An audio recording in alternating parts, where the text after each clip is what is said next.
Hello, friends. So, Bible study, the NIV, 1 Corinthians chapter 7, verse 25 through 40. Again, this is a letter from Paul to people in the Christian church in Corinth, which is a fourth largest metropolitan city. There's the word, metropolitan city in the Roman Empire in 50 AD. So we have our proper context. So Paul's going to continue to give us his opinion on a subject matter he actually has absolutely no experience in whatsoever. And I'm going to remind you, the religious officiants, which is what Paul is, yes, an apostle, but a religious officiant. He has the authority only that God gives him. So you can already see how this is going to work, right? Verse 25. Now, about virgins, I have no command from the Lord. So I want to make that clear. He's just flat out saying all this is his opinion. He doesn't know that this is what God wants. He can't make that claim, and nor can any other person on earth. Because Paul is saying that he doesn't know that this is what God wants. This is what he thinks that God wants. I want to make that clear. Nobody ever produced any particular documentation coming from God. There's no vision. There's no follow-up. I have no command from the Lord. But I give a judgment, which is an opinion, a choice that one makes, a judgment, as one who by the Lord's mercy is trustworthy. Trustworthy in the sense that he is Paul, not Saul. Saul, which is who he was before Jesus came in, was a bloodthirsty murderer who had game on in killing Christians because he was sure of his religious convictions before Jesus appeared to him in the sky. Which I'm not doubting that Jesus appeared to him in the sky. If you're going to take advice from someone, make sure you're taking smart advice. They can't advise you on things they have never experienced. He is a virgin. He has flat out said so in the previous thing. He is not married. He has never had a girlfriend. He's never been in love. None of those. I give a judgment as one who is by the Lord's mercy is trustworthy. Because of the present crisis in 50 AD, I think it is good for you to remain as you are. I want to make this clear. If in 50 AD, every person who was a virgin at this time had stayed a virgin, we would not have humanity. Because only the people who existed at that time would continue to have children, and their children who would be virgins would never have sex, and there would be no more humanity, and you would not exist.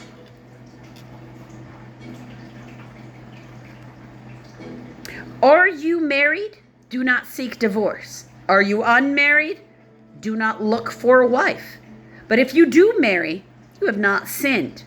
But if a virgin marries, she has not sinned. But those who marry will face troubles in this life. And I want to spare you this. So as you eliminate the trouble that comes with a romantic relationship, you also eliminate all the joy that you get from that. And you must find that joy elsewhere. because you're not actually supposed to live without joy. You need joy and love like you need air, water, and food. So it's a matter of choosing your source, which is problematic for most of us, because the reality on the psychological front of all this kind of stuff, because I do have certain things that support that, certifications and all those kinds of things. So I'm not messing people up, since people like to come to ministers for advice. I want to make sure I'm not, I'm doing my due diligence, and I'm not, advising things that can harm people. On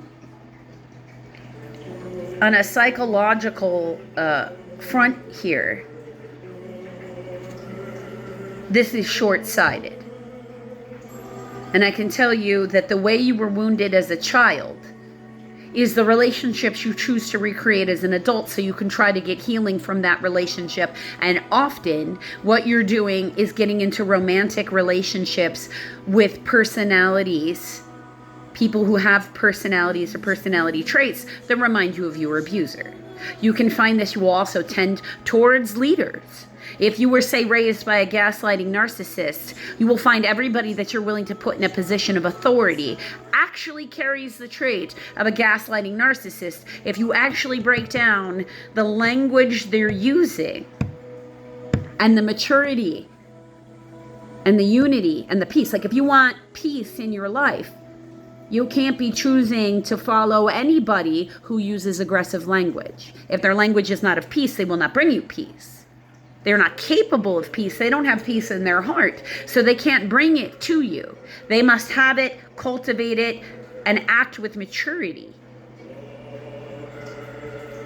Don't expect maturity from someone who's running around in their woundings, and most people are running around in their woundings. If they aren't showing it to you, don't give them that quality. Their words and their actions must be in alignment, and if they're not, then they are not who they say they are. They are how they're behaving. Now, that doesn't mean it's their whole personality. I'm not saying that. But don't give them qualities that they haven't earned by their words and their actions being in alignment. Okay? Verse 29. What I mean, brothers, is that time is short. He thinks the end of the world is coming. That's why he's advising this. If you don't think the end of the world is coming, then you probably shouldn't be advising this. From now on, those who have wives should live as if they had none. So husbands don't have to give any loyalty. Now, he also means you shouldn't be having sex at all. He doesn't think you need sex at all. That's what he's saying. If you need sex, you're weak. If you feel like sex is one of those things that is like part of what your daily needs are, he's saying you have to get married. There is no reality in any of this in which you are unmarried and having sex. That should never exist, in his opinion. From now on, those who have wives should live as if they had none. Those who mourn as if they did not. So if somebody just died, don't be sad. Those who are happy as if they are not. So if you actually have a happy life, you should act like you're in mourning. Those who buy something as if it were not theirs to keep. Those who use things of the world as if it not engrosses in them. If this world in its present form is passing away. I would like you to be free from concern. An unmarried man is concerned about the Lord's affairs and how he can please the Lord. So understand, if you remain unmarried, he expects you are to dedicate your every moment to the prayer to the Lord's work, and not for your own gratification. No excuses for any gratification for you. But a married man is concerned about the affairs of the world, how he can please his wife, and his interests are divided. An unmarried woman or a virgin is concerned about the Lord's affairs. Her aim is to be devoted to the Lord in both body and spirit. But a married woman is concerned about the affairs of this world, how she can please her husband. See, he's saying you cannot multitask. You cannot love the Lord and love your spouse. If you love your spouse, you love God less. So he's placing limitations on your heart for you based upon what he's capable of. I am saying this for your own good, not to restrict you. But if you may live in a right way in undivided devotion to the Lord. Because he's saying it's not possible to have both. If anyone thinks he is acting improperly towards the virgin he is engaged to, and she is getting along in years he freely ought to marry, he should do as he wants. He is not sinning. They should get married. But if the man has settled the matter in his own mind, who is under no compulsion, but has control over his own will, and who made up his mind not to marry the virgin, this man does the right thing.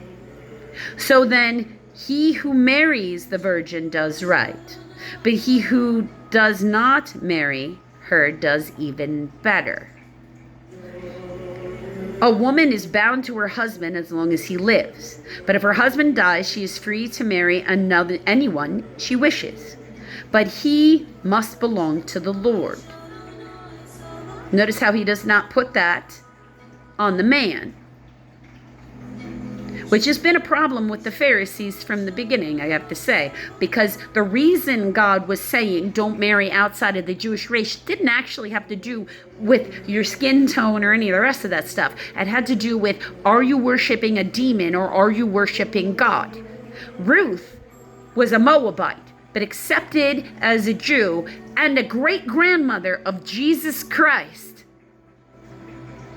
because she took on the Jewish faith so she could worship the living God. She took on the faith of her husband instead of bringing her husband to her worship of Baal and Ashtoreth, which she would have been raised with from where she was.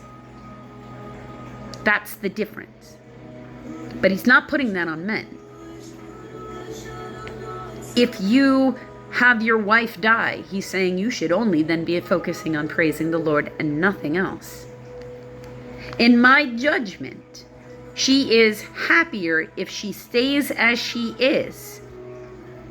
He's saying he believes women would be happier if they were not married. And men would be happier if they were not married. Not one or the other. Both would be happier without each other. And I think I too have the Spirit of God. I believe he does have the Spirit of God. I believe everybody has the Spirit of God. I believe your very existence in this world means you have a soul in your body, and your soul in your body means you have the Spirit of God in you. So you have to decide what kind of life you want to live. If you are married and you choose to view the world this way, then your marriage will feel like a burden, your spouse will feel like a burden, and you'll feel like they have the possibility of keeping you out of heaven. Because you're putting an aggression against a marriage and telling people that they can't possibly love both as a religious officiant. People tend to follow blindly. The Old Testament's full of it. If you follow anybody blindly, you are choosing to allow their sins to keep you out of heaven. That's the choice you make. He doesn't want you to blindly follow the leader. He wants you to have a relationship with him. And he doesn't want you to allow, other people's opinions to create an anger for you to him. That's a choice. You have to, if you're married, you got to get up every day and choose your spouse every day. or your marriage won't work. You shouldn't be married to somebody who's trying to make you choose between you, them, and God. It's supposed to be the two of you come together, and that act brings the two of you closer to God. That's what's intended. So you have to decide, just like everybody else with everything else, whose advice you want to take at any one given moment. And I would encourage you, no matter who you are in the world, to actually only go get the opinion on a subject matter of someone who has experience. If the person's never been married, then they've never been in love. If they've never been in love, because what he's saying here is nobody gets married for love. Everybody gets married because they cannot control their sexual urges. If that is completely outside, that puts marriage completely outside the love vibration. You can live your life that way if you want to. Other people are not going to want to. I say this is Paul putting a limitation on something he doesn't understand because he's never had it. And that just makes him a human being. That doesn't make him terrible. That doesn't mean we have to yell and scream about how awful he is. That just means he is a person with an opinion that he flat out says that this is his opinion, and it does not come from God. Anybody telling you that because Paul said this means this is God's opinion is someone you should question, because they are blindly following. And your job is to actually find the right person to ask the question to. And to ask him, who should I be asking this question to? And let him tell you, this person or that person. You start seeing like ads for the type of professional that you might need, if it's a professional you need. You might suddenly get a phone call from somebody if that's what you need.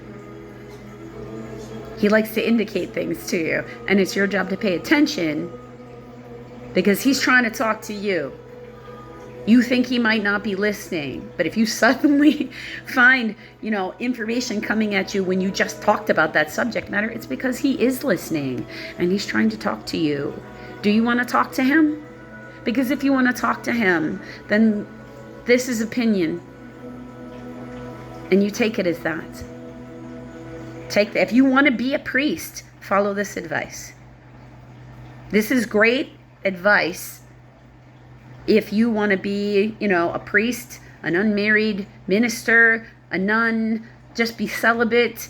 You don't need an excuse. You don't have to want it if you don't want it. Nobody can force you to want something you don't want.